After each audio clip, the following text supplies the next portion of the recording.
And Joellen, you'll be available online as well. I see you're there, so it's fantastic. So listen, thanks a lot for these talks. And I guess I'll just make my initial comments as someone who's been, a lot involved in clinical care. And Ian, some of your comments of how we don't really worry about the reimbursement and stuff kind of up front. And I'll say this kind of about how I've evolved in life, right? I just doing stuff when I first started to practice, and these things have become more and more important to me as I've gone on. So as you get involved with it, you realize that I'll just make a comment.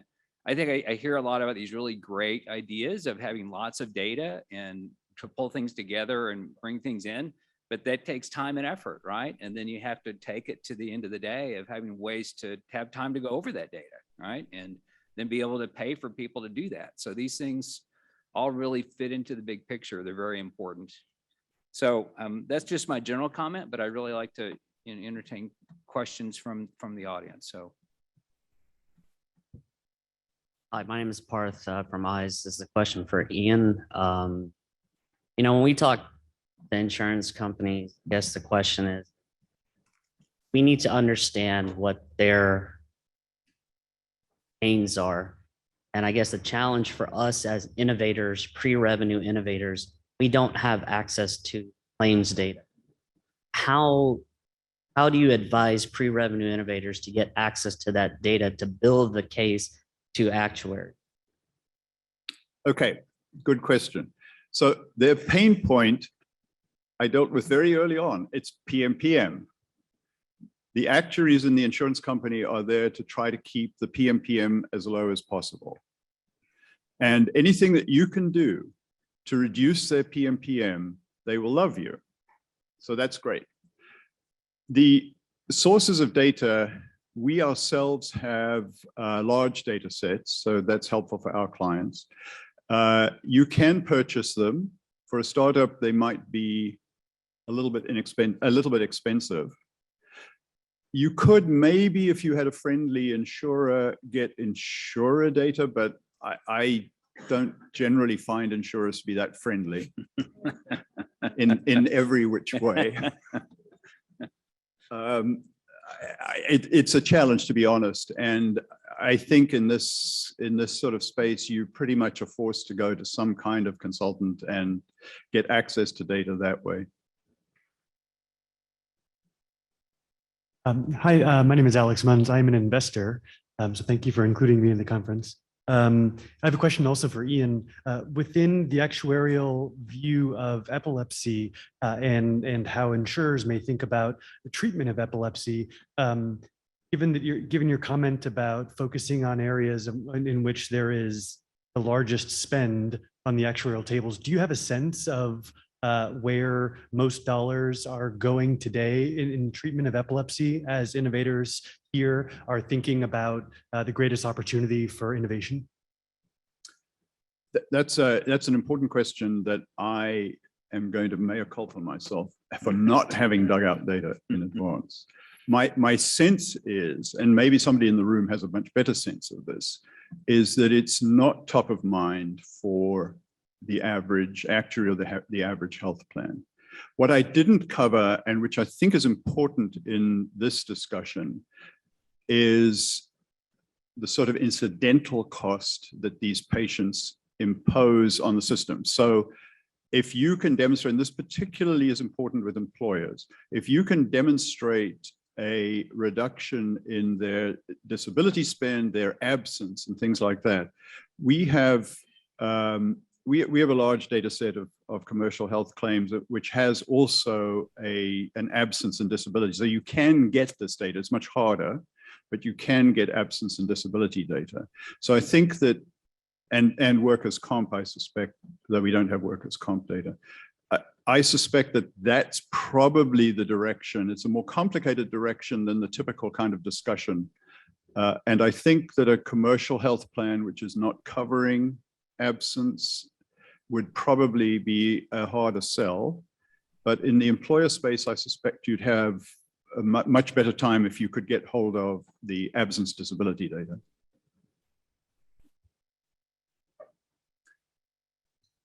You should ask Joellen if she has any comments on this. I would just add that one of the challenges in this particular space is that a large audience, especially in the diagnostic universe, is related to pediatrics, and pediatric data can be especially challenging to gain in the tables. At least that's been our experience. And there are some probably indirect data sets that can speak to, parents moving out of the workforce or missing work to take care of children that have emergencies. But it's still very small percentages from a payer perspective. And we do find that can be challenging, but other local data within provider networks can be helpful in that regard. So it goes back to really knowing your audience. It's actually an interesting point that I should comment on, Joellen. So many pediatric patients are now covered by Medicaid. Mm-hmm. Medicaid is a particularly difficult animal to get any kind of useful data on. But if you can, I think that would be the previous gentleman. I think that would be another area to really dig into. If you could find a friendly, and there are some Medicaid carrier that dig into what the pediatric costs look like, and then associate that with, as Joellen says, the parent's time away from work to look after the patient. Hi, Megan with Epilepsy Education Everywhere. I've got a comment and a question. Some things that Joellen mentioned brought back some memories. And years ago, my mother and her uncle were laughing because after he'd been in the hospital for, I believe it was a heart attack, he had been charged for a pap smear. And at the time, I didn't understand the joke, but of course, as an adult, I know now why. But that led me to, of course, always make sure and double check things. And unfortunately, last year I did have a hospitalization, and there was a charge that I'm like, this isn't right. And I got a bill for like $2,000. I'm like, I shouldn't be getting this. And so I appealed with the company, and it got knocked down to almost $200. But I'm still like, okay, something's not right here. So I called the hospital, and after a couple calls, I got the right person. And that bill, she says, you weren't even supposed to be sent this bill. So to all the parents and the caregivers and the people with epilepsy out there, don't be afraid to appeal. Make sure and double check your bills, because even though things are done on computers, we all make mistakes. It's a human on the other end inputting the information, and the wrong code could be put in there. So just double check things and don't be afraid to ask questions. The worst they could do is say no. So there's a comment. The question, and this goes, because I've had many conversations with people with a nonprofit, whether they're the parent or the patient, like, do they pay for their medication, or do they pay for their food or their electricity or some other bill? They're fighting the fight with the finances and everything. And question the one gentleman brought up earlier about the device to the cloud to having the long-term service and someone reading it. We're talking about the coding for the devices, but is there coding available for the storage to the cloud or for that long-term service, so that the parents aren't having to find the finances to cover all that as well? I can take that. Sometimes the codes are granular enough that and especially in the remote monitoring space, where that's really absorbed within the services that the physician is providing. So there is still often, though, a patient or parent component.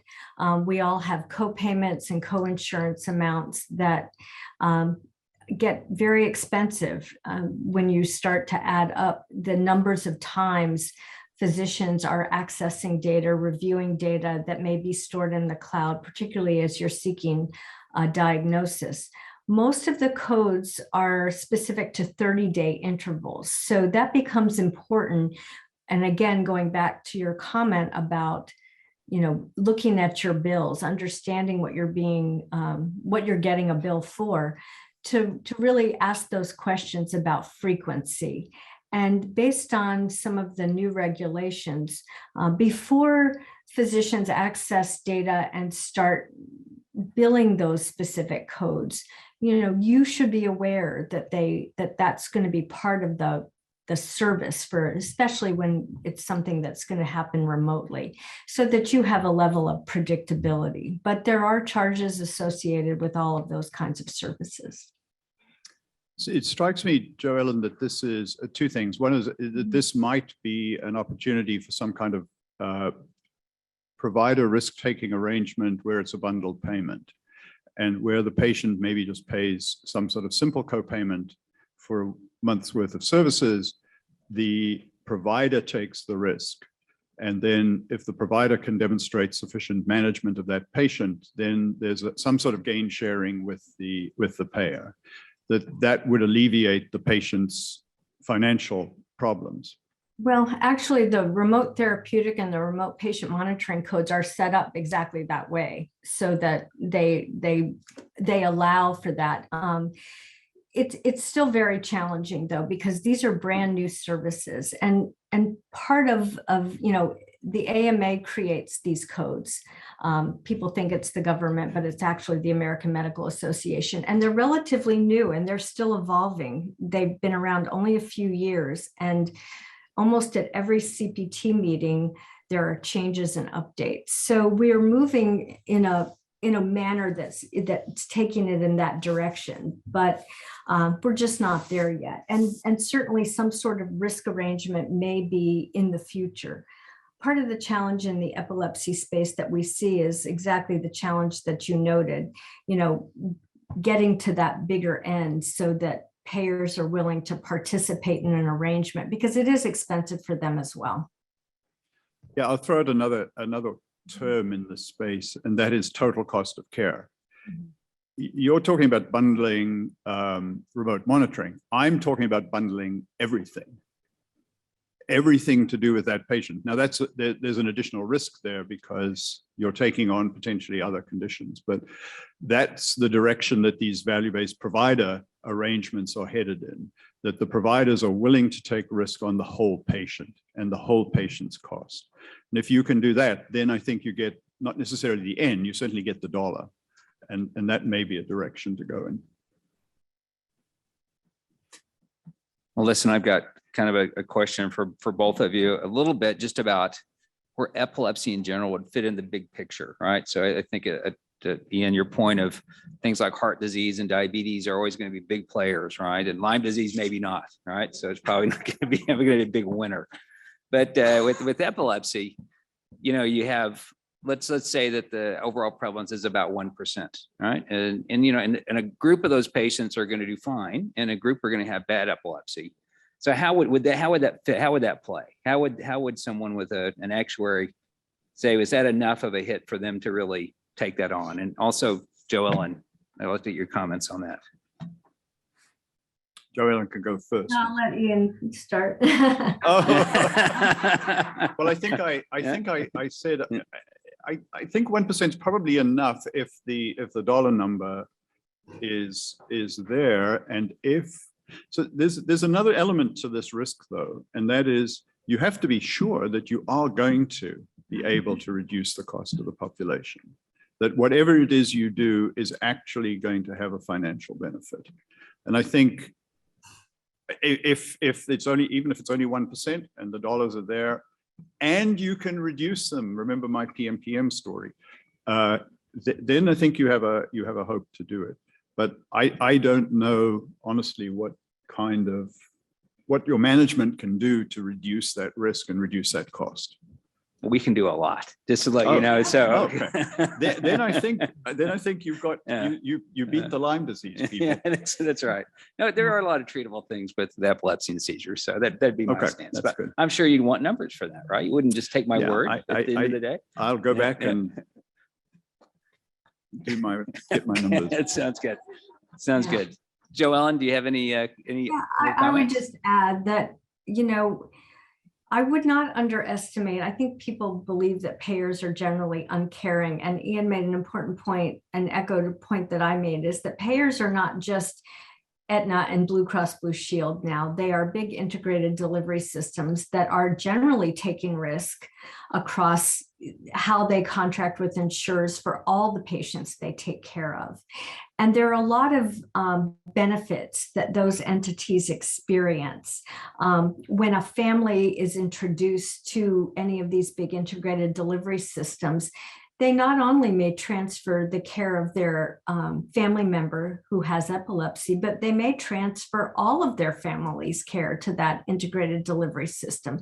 So there's an element of marketing that integrated delivery systems experience when they think about, the value to them of taking on the most cutting edge technologies that are proven to be effective. And so it's not just about, the savings. We can't ignore the fact that providers and payers are interested in technologies that demonstrate that they work and that they change patient outcomes. So the clinical element has to get married to the economic element. And I think we both, emphasized that this morning, that you definitely want to marry those two things, and doing that as much as possible as you think about how you're shaping your clinical evidence becomes really important. There are a lot of really exciting technologies in this space now, and it's going to probably take some time for them to bubble into the data. There's always a lag with data, just like there's always a lag with policy. And so, understanding how your product intersects not just specifically with the patient, but with the healthcare system is very important. And we wouldn't want you to ignore that or only focus on traditional payers when these new payer entities have bubbled up and have become very important in terms of decision-making about adoption of new technologies. Thank you. Thank you. Nice answers. Well, listen, thanks both of you for your great presentations, and we'll conclude the session. We get a networking break. So Thank you.